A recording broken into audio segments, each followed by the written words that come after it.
Welcome back. I invite you to be part of the conversation on WhatsApp 0508235228 and on Twitter at News on TV3. Hashtag all your comments with hashtag TV3 New Day and be part of the conversation from this point forward, as you've been right from the start. Daily Graphic this morning reports that President begins West African tour and backbin for 2020 posters pop up. Oil companies in distress likely to lose 1 billion Ghana cedis to smugglers in 2017. And MPA fights 850 million Ghana cedis fuel smuggling syndicates there. Ghanaian Times says Bishop nabbed for visa scam, dupes 7 people to a total of 76,500 cedis. Let's fight filth the same way as galamsey, Zoom Lion urges us, and GJ celebrates World Freedom Day today. The Daily Guide this morning says Nana jets out on 3-nation tour. Bagbin fights Mahama for 2020 NDC race. Man poses as woman in Kumasi. Chris Boateng is that woman, man-woman in the mix there. C4C homeopathy recruits 2,000 nurses. The Finder newspaper says 1,968 deported in 2016. Number of Ghanaians rejected at foreign airports skyrocket. MPP calls on workers to remain steadfast. 4,000 oil industry workers risk losing their jobs because of a syndicate smuggling. And judgment in GLC case in June, Supreme Court says so. Adonko Bites petitions FDA for what? We'll tell you. Gold Street Business says regulatory inertia boosting black marketeering, government to lose 1 billion cedis. And Daily Heritage says minister snubs Supreme Court by refusing to appear before it. And that's about it. Maybe finally, the BNFT says, well, banker advocates 200 million US dollars capital for banks.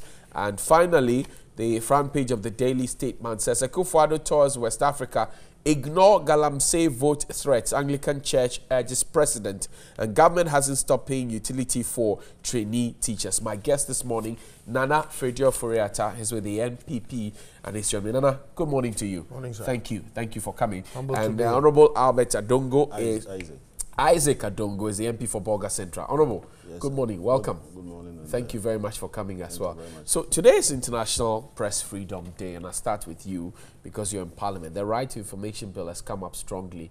9 years of talk shop, and there seems not to be an end in sight. As we mark the day today, what can we hope for from Parliament? Well, thank you very much. Good morning to my co-panelists and to my constituents. I have been in my constituency for 2 weeks now, right. So it was quite exciting to be home. You've been enjoying with your people? No, getting closer to them. It will interest you to know that the youth practically wanted to know everything that was happening in Parliament, and that was a very good interface that we need to have quite regularly. The issue about press freedom is at the core of our development. We all know that the fourth estate of the realm, if it's not properly given the space and the resources to be able to deliver its mandate, you and I are likely to live in ignorance. You and I are likely not to be properly educated on national issues and government policy. You and I will not have the kind of information that would improve our livelihood. And so it is quite important that on a day like this, we celebrate the tremendous job that has been done by journalists and by media houses over the years to improve our democracy and to improve our development outcomes. But we also have to recognize that as an institution, there are quite a number of challenges.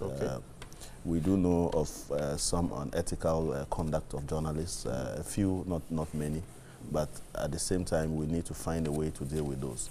The Freedom to Information Bill, we know, has gone through quite a lot of changes. There have been several amendments to the bill here and there. There have been several consultations. There have been several stakeholder engagements. And I think that we're now at a point where it should be possible to pass it as quickly as possible.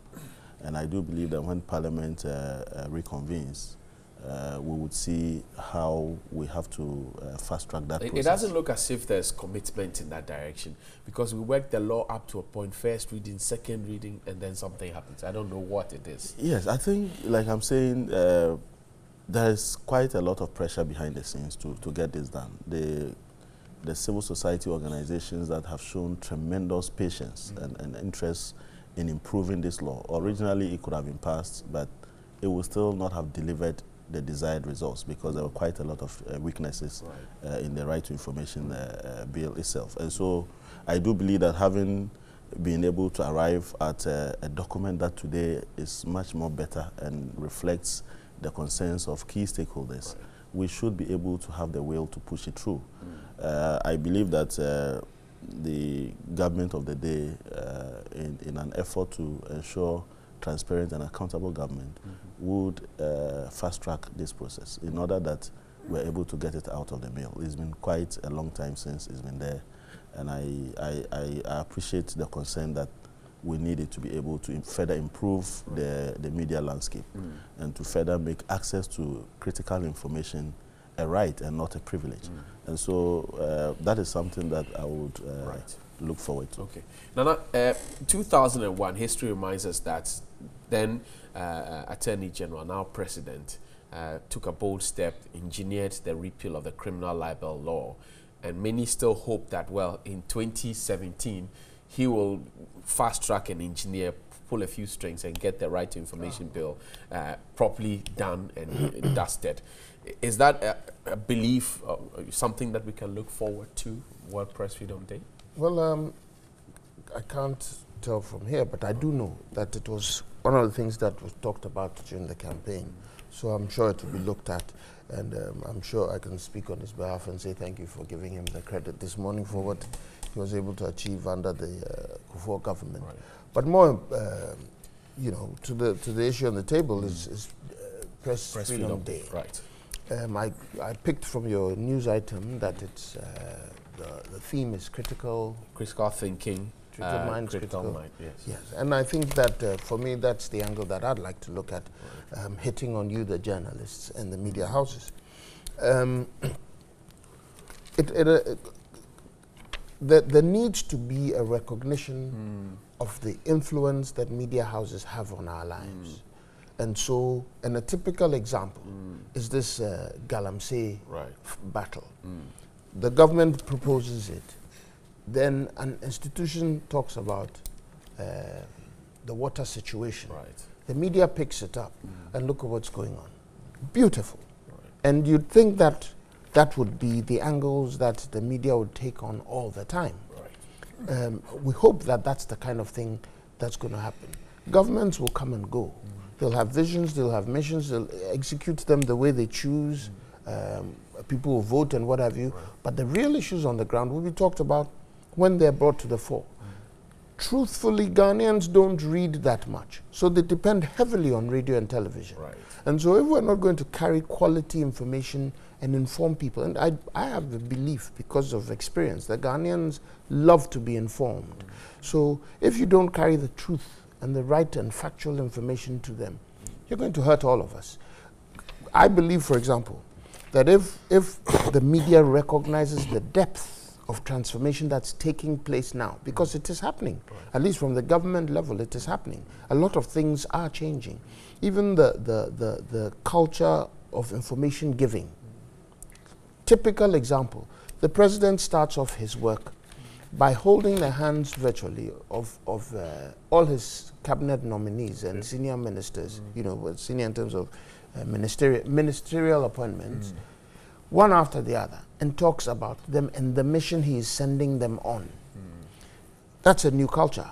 It demands on the media, and therefore the rest of us, to be able to critically look at the work that's being put out and appreciate where they're going to take us. That now gives you direction on where the government wants to go. And of course, the media is supposed to keep the government on its toes, keep the politician on his toes, his or her toes. You know what I'm saying? So we need that critical mass of thinking, that mentality, that will help people appreciate what's going on.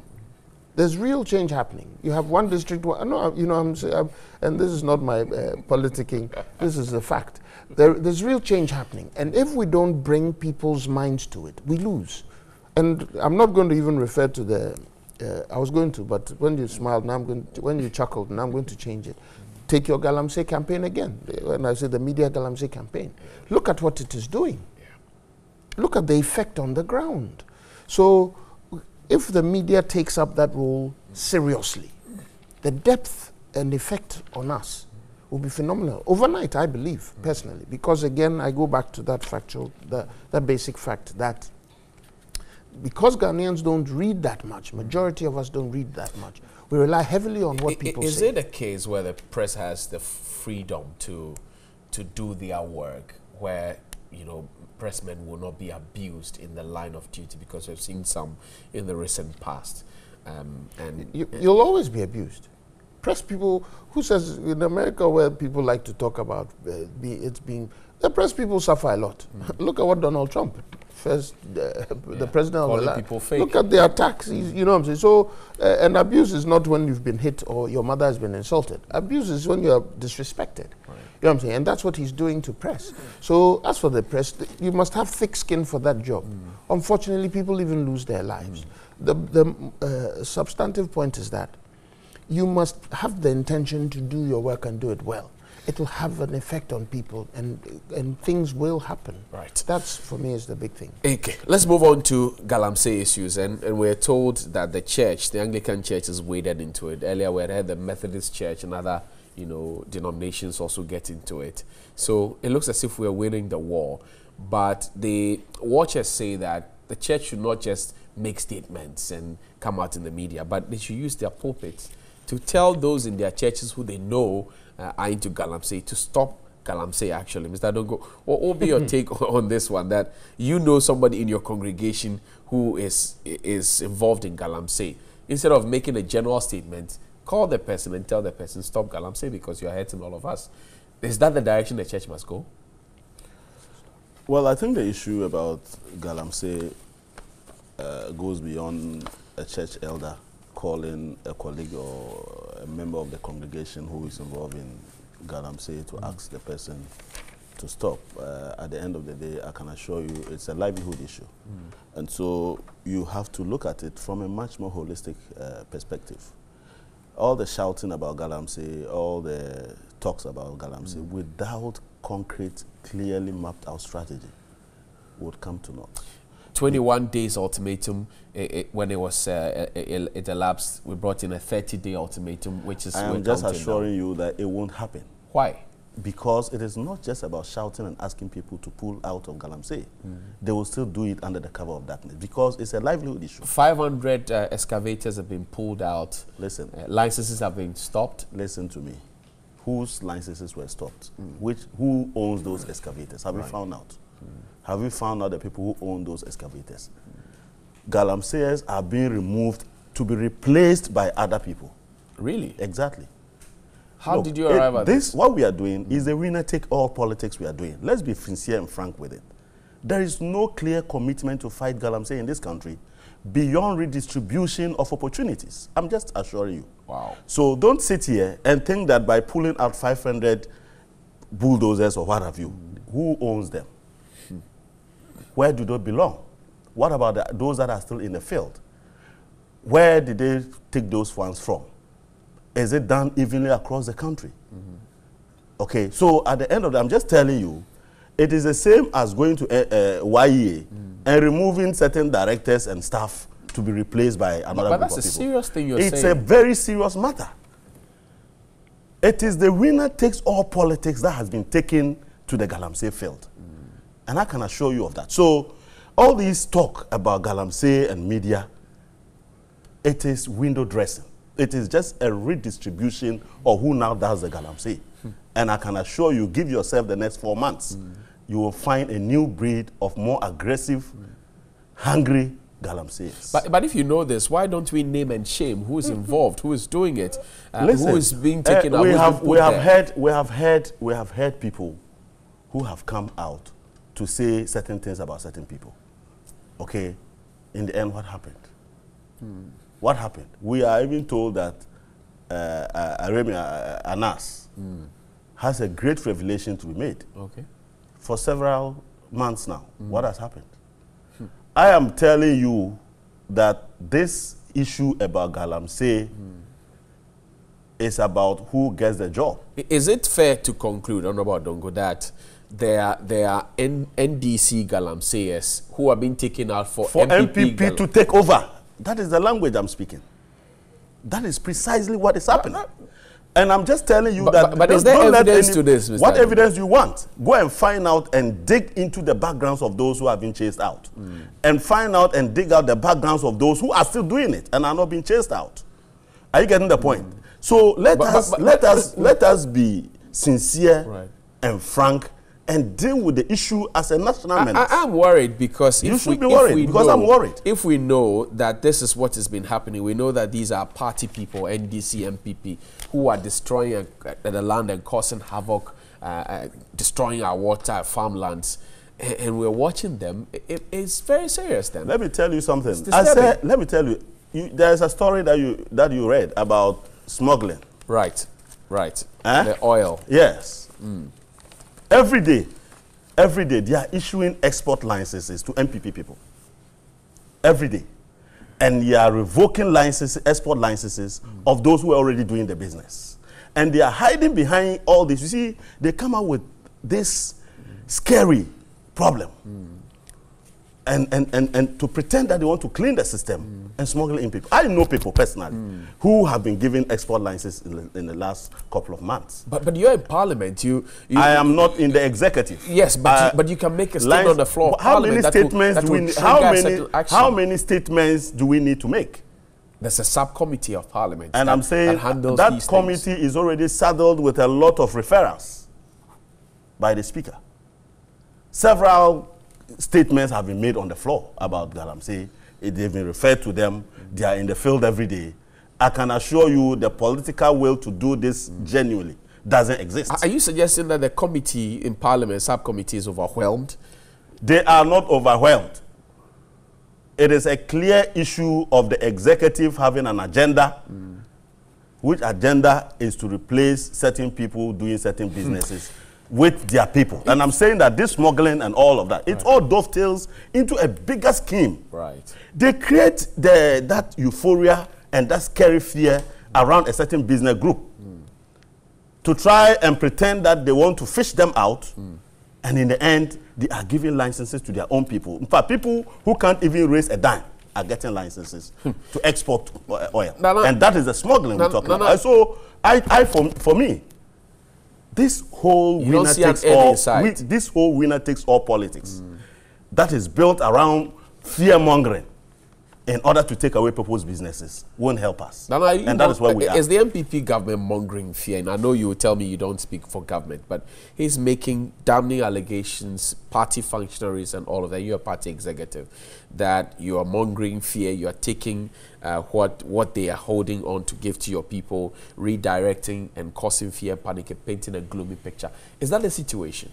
Well, your first and substantive issue was the fact that the church has spoken. Right. And I'd like to deal with that first, if you don't mind. I understand. He didn't answer that issue, and he's raised other issues, and very, very flawed proposals he has put on the table. I'll deal with that. The first issue is the matter of the church. Right. I think that it's humbling to know that the church has, is taking an issue with this matter, and I think that that's what they're supposed to do. The point that they raised to the president, according to the story, about sticking to the agenda, is so important, and that he will get his church members to vote for him if he succeeds in the galamsey. Well, the point, I think the point for me that they raise is stick to the agenda, and I think that's important. But he adds that to it, that if the president sticks to the agenda, he will get his church members to vote for him. I'm thinking how he will do that. Well, the first point is that it's important that the president stays on track, and it's important that the rest of us recognize that and stick on track, especially those who would like to see this come to an end. This matter of, you see, it's a crime, and we must know that, and we should seek its end. So that's important. Then, in the process, if they're going to get their church members, well, which politician will say no? Politicians we all go to the churches to talk to them about our vision and mission and all that. So why not? And it's important that we ask people of God, men and women, to begin to recognize some of these things as social menaces that are killing our people, hurting our people in all manner of ways. And so they must be involved in that. Okay. It's crucial. Those are real issues on the ground. Right. Water, everything. It's affecting women and children. So we shouldn't play with it. So I think on that score, it's important. Right. Then we dovetail into untruths that have been told, things that can't be substantiated. The Honorable has not substantiated one thing he has said to you on this table today. Nothing that he said is substantiated. This matter of smuggling, what are we talking about? Exporting what? What are we smuggling? The fuel, is that what we're talking about? Is that what he's referring to? The fuel smuggling. Right. But let's first deal with... You know that, why? He raised that as an issue. I'm saying that... We will talk about it. I want us to deal with the galamsey issues before we get into fuel. Because but he raised all these things, you didn't stop him. Now I'm trying to answer the question that you asked me. You asked me the question. No, I'm asking you, first of all. He makes an allegation, he says it's not substantiated, that licenses have been stopped, but then some are being issued. He also said that they are smuggling fuel. Right. Didn't he say that? Right. I didn't say that. You did. I said I've written it. You said smuggling. They are giving licenses. They are giving licenses to their people. And you referred to smuggling. No, I didn't say people are smuggling. Did I say that? What does smuggling mean? I didn't say people are smuggling. Let's deal with the galamsey issue. I wrote it down, my brother. When you were talking, I didn't utter a word because I was waiting patiently. Yeah, but you can't put words. I wrote it down because you said it. Hold on for me. No, please. Let's deal with the galamsey. We'll get into the oil matter where licenses is my brother, when he was going off on it, you didn't say a word. You go ahead, tell me what you want me to say. He went from galamsey before he got into the oil issues. But you hadn't raised the oil issue. Which is why I want... He made reference to it in passing. I discussed it in context. It was a chunk of his utterance. Okay. And he went ahead to say that please make export licenses. Right. He talked about you asked him about Parliament. Right. And then he started... That was a chunk of his submission on galamsey. Right. And you're telling me what else? I don't understand. Now, make your point. Now, and that's when he used the word smuggle. Now, on the matter of export, why hasn't he put the proof on the table? What is he an MP for? He's immune to a lot of things. What is he an MP for? What do you become an MP for? To put out the things. Otherwise, you are wasting your people's time and therefore the rest of us. What do you become an MP for? You want me to answer that? You know, when it was your turn, you didn't realize you should answer it. But I wasn't asking you. You didn't know that you were responsible. No, personalizing. It is your role. So if when he asked you that question about being MP, when he asked you your role about being MP, was that personal? Why are you double standarding the show today? Personalizing. He asked you that you are a member of Parliament. Why didn't you do why aren't you doing anything about it? I'm saying the same thing. I'm saying that then what are you a member of Parliament What did I say about that? You are not able to say anything. You haven't told us that there you have made statements on the floor and that have been referred to a committee. The committees are too busy, that the many referrals have... Who said that? That many referrals have been sent. They're already working. You said many referrals have been sent. Is that an excuse? Hold on. Many referrals have been sent. Next time, listen. When I'm talking, listen. I write everything down. You said a lot of referrals. He said that a lot of referrals have been made by the speaker to them. They're already working. Then I asked if he can't continue. Well, he said because there are a lot of referrals, so he will add his. If it is a pressing issue that is of concern to him, what does it matter if there are a lot of referrals? He should add it so that they recognize that there's pressure. Right. But if you are doing your work, you will recognize that because you are not, this is what is happening. If there's something wrong, it is your responsibility to fix it, not to partisanize it. You can partisanize it when nothing is being done about it. You have done nothing about it and you're sitting here and talking. The reality on the ground is that if there are crimes going on, it is your responsibility as a leader of our country to make sure that it stops. You are failing and you are sitting here trying to blame somebody else and trying to say that it's partisan. Where is the partisanship in the galamsey campaign? Why hasn't he been able to point to us that it is true? They've taken the 500 excavators and they've handed it to NPP people. It is true that they are now licensing people to go and do galamsey, not small-scale mining, which is legal, or the other levels of mining, which is legal. But the galamsey that's stealing. Now the NPP government is empowering NPP people to go and steal the thing. Is it true? It's what's true. First, you're asking me? Aren't you supposed to ask him that? Well, I asked him. He said, he couldn't answer. Me too. I'm adding to your point that he's not telling us the truth. He does not. He has no facts. You don't live in this country. There are no facts. He couldn't put one on the table. This is his great chance, with your great audience of thousands of people into the international world, to point out that the Akufo-Addo government is stealing the property of the people. He's failed. And he sits here and wants us to listen. You want me to give you an example? I'm saying give. Give us an example and let them go and investigate it and tell us whether it is true or not. Listen to me.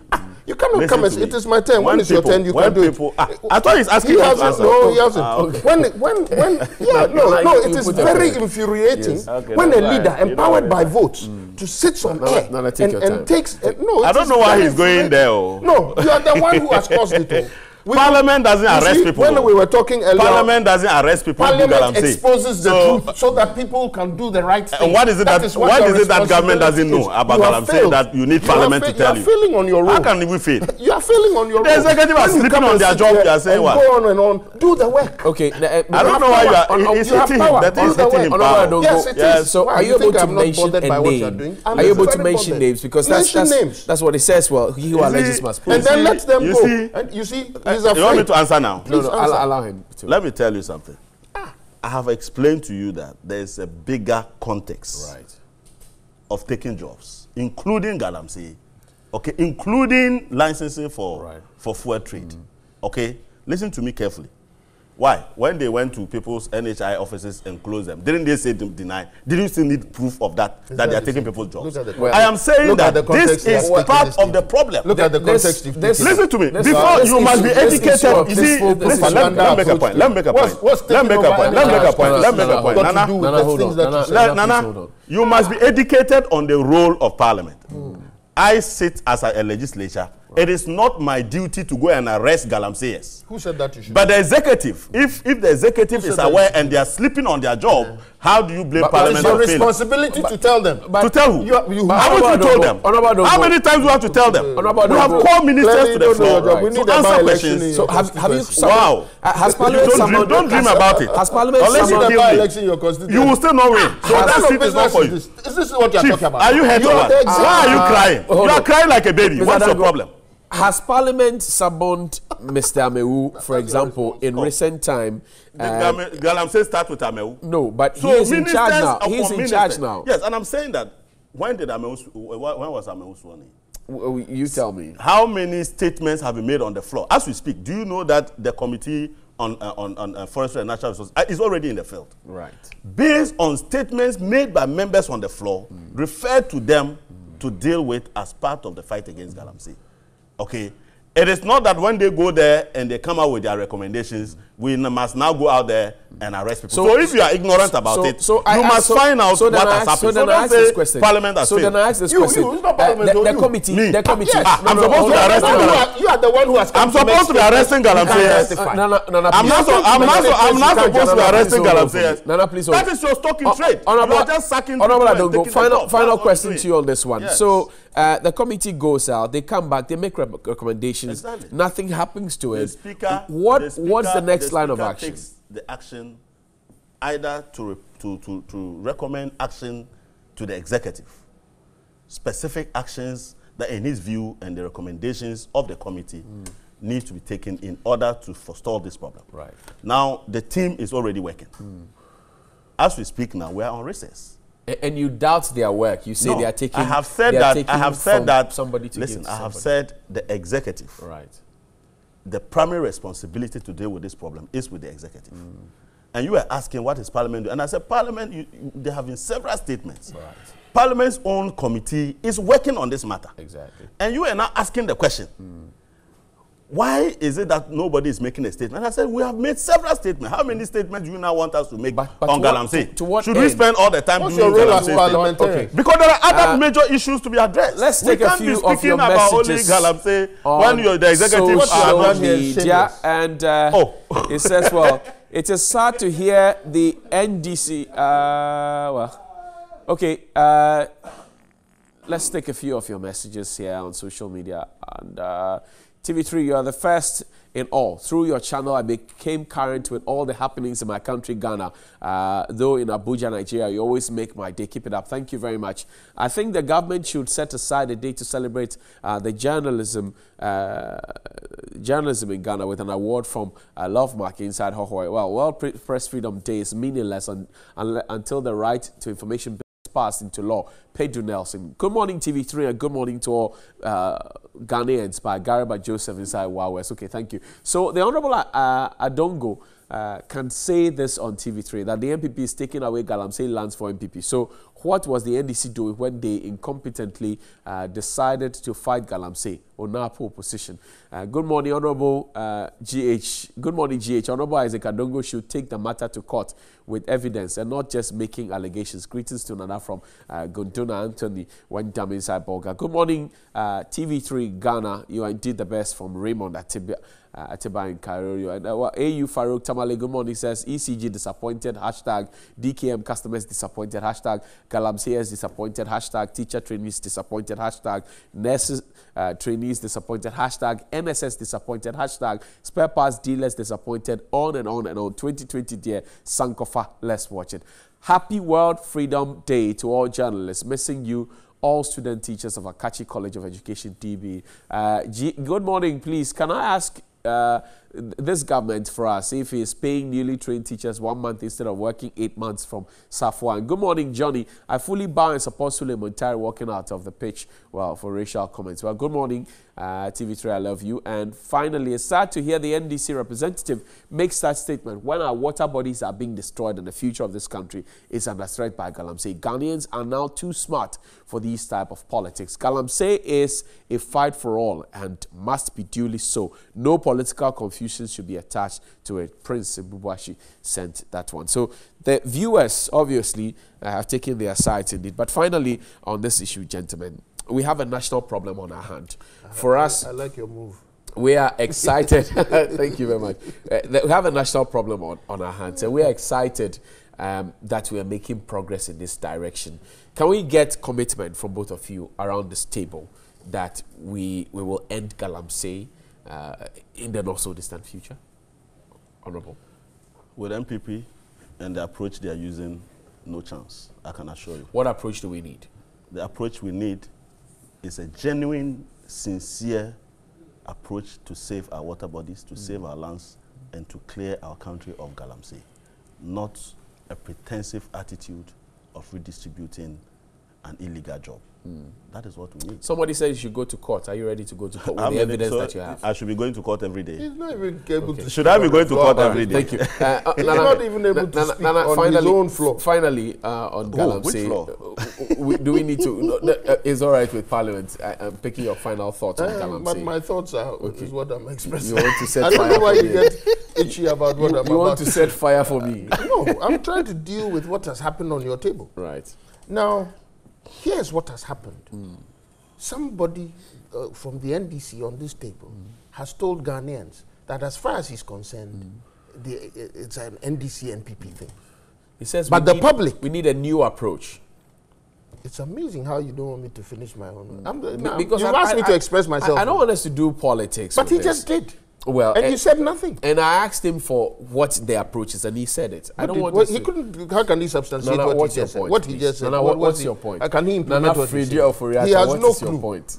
The issue is this: he's clearly shown the divisive approach they want to take to dealing with something that's killing people. Right. It's killing people in this country. It's killing people, and that's how he's taken it. As far as I'm concerned, as I see it humbly, the issue is about Ghana. Right. And therefore, whatever it takes, if it were ever true that there's something under, some undercurrent like he's proposing, that's there, I'd wish that people would expose it. Right. Because this thing is not about us. God forbid, I could drop dead today. The issue is about Ghana moving forward. Exactly. And this thing is killing people. So we all need the effort. As for me, I'd like this media campaign to stay on for as long as it can, which means it should last beyond political terms. As far as I'm concerned, and I've said this quite a few times, even I think on this station, as far as I'm concerned, I'd wish that the media would take the social aspect of this and make it an issue every week, at least, over, I don't know, the next 10, 20 years. People need to be made aware. What you've done is made people aware of the effect on our lives. And if you continue, no government, I'm saying no government, will touch this matter in the wrong way. Right. So for me, it's more important when the media carries the story. Thank you, gentlemen. Grateful. Regulatory inertia boosting black marketeering, government to lose 1 billion. That's the Association of Oil Marketing Companies for Regulatory Intervention in the Sale of Petroleum Products. They say it's escalated nefarious activities, and they are scared that we will lose 1 billion cities in that direction. And they've given the government 48 hours ultimatum. It will end tomorrow. Good call, bad call, Honorable Adongo? Well, I have already indicated that these matters go to the core of what exactly we want to do as a country. The OMCs are the ones that are mandated to deal with the downstream petroleum sector. Right. But they also have competition unfairly from exporters, what we call the export trade. Right. Now, the unfair competition they have with exporters is the fact that the exporters operate as transit from Ghana to other neighboring countries, particularly the landlocked countries. Right. So when they take their shipment, because it is a transshipment, they basically don't pay duties. Are you getting the point? Yeah. So that they can then take them across to the neighboring countries. Now, what is happening in this business is that some find their way to sell the product domestically at very reduced price because they are not paying duty. Right. And that then creates an unfair competition for these oil marketing companies that are genuinely doing their business. True. So their concern is that, one, they are facing unfair competition, and that is already crowding them out of their markets. Their margins are dropping, and all of that. And so government must check it. But beyond that, government is also losing revenue if those products really get sold domestically without the duties being paid on it. There is already regulation for it. Okay. It is how to enforce the regulation. How do you ensure that when a product is lifted from any of the tanks, it ends up at its final destination? How do you ensure that if that product ends up domestically, you are able to find the culprits? And it is easier because those products that are destined for the international market, they put a chemical in it. Right. And that chemical, immediately you test it, you can tell that this product is not for Ghana. Okay. It is meant for it's meant for export. And therefore, it shouldn't even be at a filling station. Right. Now, the Standards Board and the other regulatory NPA and all of that, how often do they do these tests? And when they do it, what happens to the outcome? Because there must be penalties for that. Right. So that is precisely the cry that they're having. I am saying that my challenge is that those who are doing the export trade, instead of regulating them and ensuring that they are doing their work, they are revoking their licenses. Okay. And in their place, new licenses are being issued to MPP functionaries. Can you name one person who's Listen to me, I am not here to name anybody. No, but you can't make at the appropriate time. Yeah, that is a fact. But at the appropriate time, we can't say it is factual. I am telling you. If you're making, do you know what? No, hold on. Do you know what you can do? Do you know what you can do? Tell me. Ask the MPA. The number of licenses they have issued in the last 2 months. That one to do as they don't. You should go and get that information from the MPA. They should tell you how many licenses they have issued in the last 2 months, and it will shock you. People are being issued licenses that can't even buy a barrel of diesel. Reward for the work they did for the MPP. I am telling you this. You can find out from MPA that they can't raise money. They don't even have the money. But I thought that there were prerequisites that you needed to satisfy. The prerequisites are simply that we want to help you, so you get a license. It's a fact. You can check with MPA. We will dig into this. Nana, so 4,000 oil industry workers risk losing their jobs because of this singular action. They have issued a 48-hour ultimatum to the president. Tomorrow will be when the 48 hours will elapse. Do they have hope? The question is exactly what are they issuing that ultimatum? They want the president to stop the illegal sale. Or they'll do what? Well, I don't know. They said... I don't understand it. I read it. I've read the graphic version of it. It also raises questions about, because it has GOIL in it. GOIL is a government institution. Exactly. So you'd think that they'd want the government to know what's going on, because they rely on government in order to do their work. Exactly. In fact, at that press statement, it's interesting that the Kwekwajiman industry coordinator, he said that he knows the president has power, and 48 hours he must do something about it. I'm saying, for him, if he's speaking for all the private people, I can appreciate. But there's GOIL in there. I found it interesting that the GOIL managing director is sitting there. I'm wondering how he has linked this to the minister under whom he'd be operating, because his board, for example, is appointed by government. No, exactly. Yeah, he himself is a government appointee. Exactly. So you'd think that you'd want to give that information. So it's interesting that he hasn't done that. So, and then also one would like to know what the 48 hours is for. Why? Now the story also notices that this problem they have a fact about 2016 that I'm trying to find, yes, and I'm quoting, this is 1, 2, 3, the 4th paragraph of the story. It says, since Mr. Kwaku Ajimandia said, since 2016, our market has been inundated with the black marketing of petroleum products in huge quantities in a manner that is beyond imagination, unquote. What are the details of that statement? Because basically he stated a fact, he's given us time, and he's told us that something was going on. Right. So what are the details of that fact? The details are what Mr. Adongo explained, that they're supposed to be exporting it, so they are exempt from paying. I'm saying it's beyond that. What are the details? How much information did they get about 2016 in 2016? What did they do about it in order to try and halt it? You know what I'm saying? Did they give a 48-hour ultimatum? Did they recognize that they were losing serious money? All that has to come out. They need to let us understand that. And how it has trickled. Why has it been allowed to trickle into 2017? That's what we need to understand. Because this is a serious matter. Right. And what they're asking to do. Now let's deal with this matter of licensing. Right. Now they want to send you to go and do the work that they can't do here on the table. They want to send you to go and do that. Why aren't they putting those facts? If the NPA has those facts, it's not a personal, individual matter. Put it on the table, let us hear. That they have given 10 licenses, and that these licenses are wrong licenses to give. He wants us to go and check and confirm. Why you? Can't do propaganda on the show and then leave it, make it your responsibility. Why you? Why can't he put it on the table? It is an interesting mix of things he's trying to put on the table today. It's very interesting. And notice, this thing started in 2016. Is that what they were doing last year?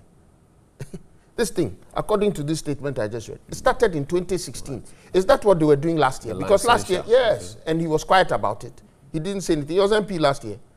So what's going on? You see, we're talking about Ghana.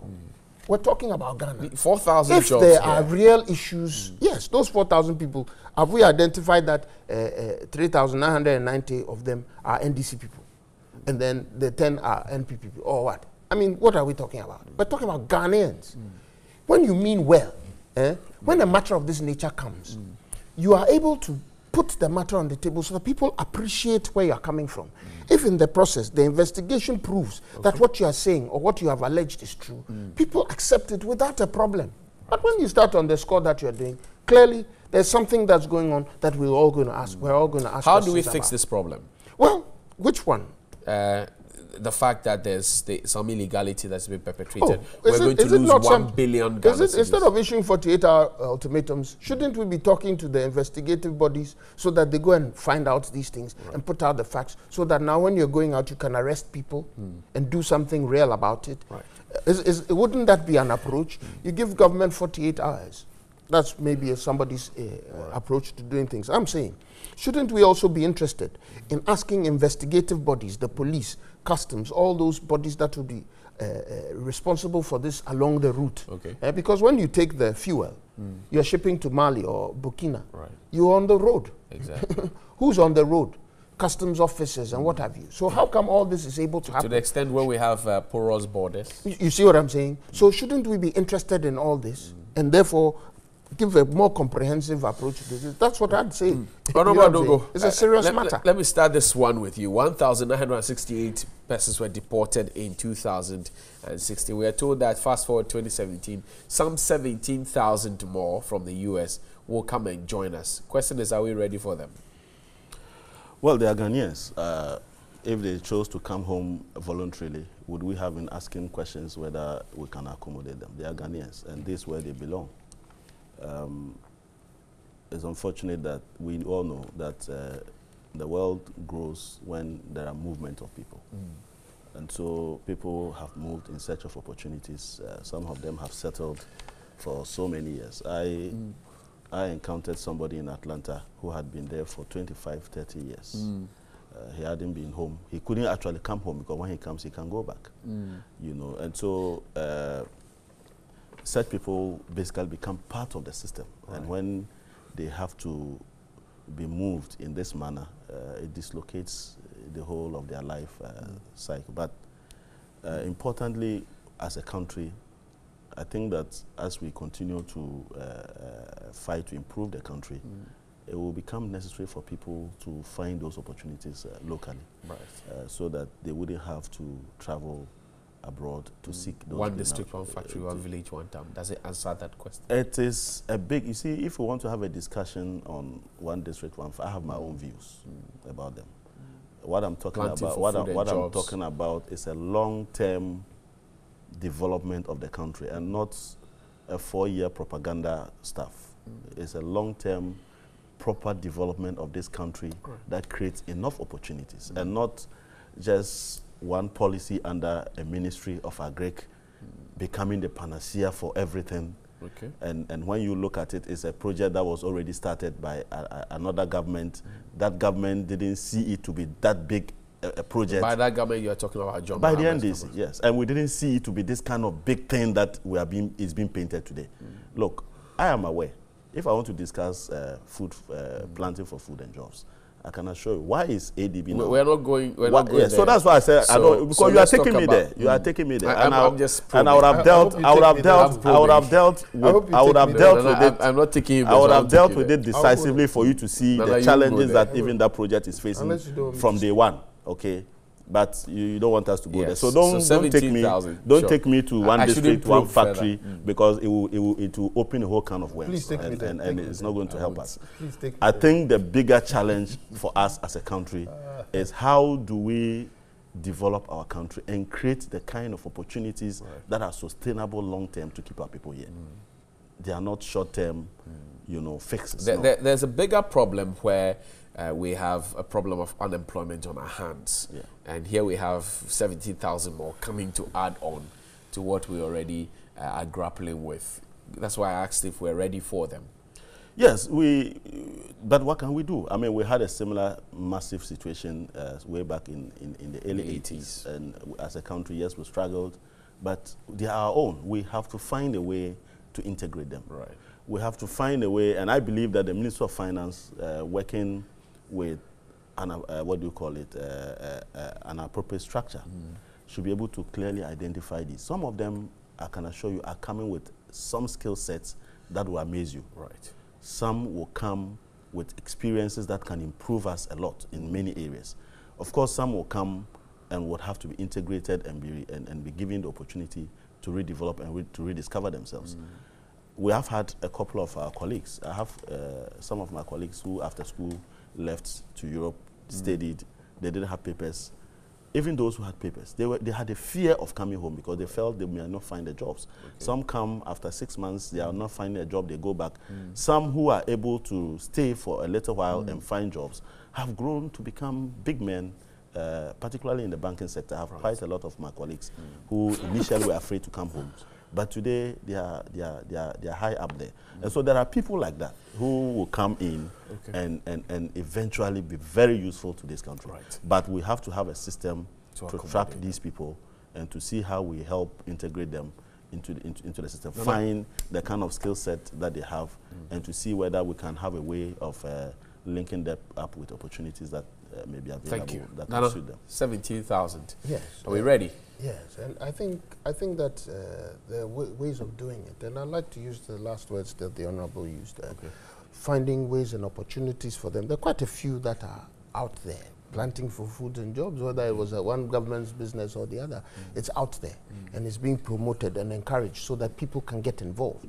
When these are brothers and sisters come, we pray to God that they'll find space in that policy. Right. And that's the reason it is being made big, so that people become aware and are proud to be farmers, to feed the country. So that's why we're looking for jobs in planting. That's the thing. It's just planting for food and jobs. Right. So we're looking for jobs in planting. We want people. There's agribusiness, and therefore you have one district, one factory, which is technically not just about one district, one factory per se in a district, but as many factories as possible, starting with at least one. So it is a viable policy, and it is working. If you walk into the one district, one factory office today, if I tell you go there at 8 in the morning and stay there till 5, you will not find less than 10 people bringing proposals a day to the office, asking for one or the other. So there are many Ghanaians out there with quality ideas looking for an opportunity. The Akufo-Addo government is providing that in that policy. So when these are brothers and sisters come, now the reality about what is happening is this. One, what did we do about it in 2016? The entity that's telling us, this is the immigration. Ghana Immigration Service. It isn't their responsibility to deal with the social welfare of the people. So we can't hold them responsible. But when they came, what did the other bodies within the state and government do to support them? Because yes, we've had that experience before. When they are brought back after 30 years of living out there, when they are deported, half the time they are not able to bring the properties they've acquired. Exactly. So it's devastating. What do we do about it? Have we set up our systems so that they work? Those 1,000 and some odd people, did we deal with that for them? Did we ensure that, did the government ensure that we have a system that can cater for them? Because the government was informed about it. And so we need to keep all those things in perspective. To get a national policy. Yes, when they come back, they come with a certain cultural change. Right. Certain things change, including language. You know, the Irish people and the slanging people. We all get free school. I remember when they came from Nigeria, people were walking around in pajamas. Were wearing pajamas as though they were regular. Yeah, I remember. So, I mean, there are all kinds of things that, it's amazing. There are all kinds of things that happen. So what we are looking at now is that all these cultural effects on people, when they come, how do we deal with them? Then the point that was raised about the coming with skills, various ideas. We should be prepared to harness those ideas so that they get to benefit, so that there's no negative effect on it. So for me, I hope that this warning, that by virtue of this story, it is a warning to the government and to the state to prepare. And if people are not doing what they're supposed to do, social welfare and all the other things, they must, it's not a good idea. They must be prepared so that we can deal with them. We cannot afford to lose such precious brains and to wastage. So they should, we should have the system ready. But I'm saying, when they come, because some of them might get to listen to you, watch your program. We're saying when they come, planting for food and jobs is available. It's a great policy. There's the opportunity to find yourself in a district, either manning a factory, creating one or something. There are opportunities out there. Ghana is opening up to its own people. The raw materials being available for the factory. It's opening up to its own people. And the raw materials available. They should not think that Donald Trump is their savior. Akufo-Addo is here to work for them. I hear you. All right, let's take a few final messages before we go. Morning TV3. Well, the passage of the Press Freedom Bill in Ghana is overdue, and such need to be done for the effective operation of the press in Ghana. Thanks, Mike from Abuja, Nigeria. Thank you, Mike, watching us all the way in Nigeria. Good morning, TV3. The issues of national concern should not be blame game on any political party, but needs all hands and parties to solve this problem. Honorable Isaac should come out with what he's saying. Isaac in Tamale, please. Mr. Hood, let the Honorable speak to issues and stop his unnecessary allegations. So, is he saying that those doing galamsey are NDC people? Good morning, TV3. Sad to hear the NDC man sat on television, the whole world, that the government is chasing NDC galamsey people sent by Salim. Why? The NDC man, oh no, that's unfortunate. Fortunately, most of the viewers of this show are intellectuals who can pick real information from the junkies. Please, Mr. Host, let Honorable speak to issues and stop this unnecessary. Okay. This issue of freedom of speech is killing us.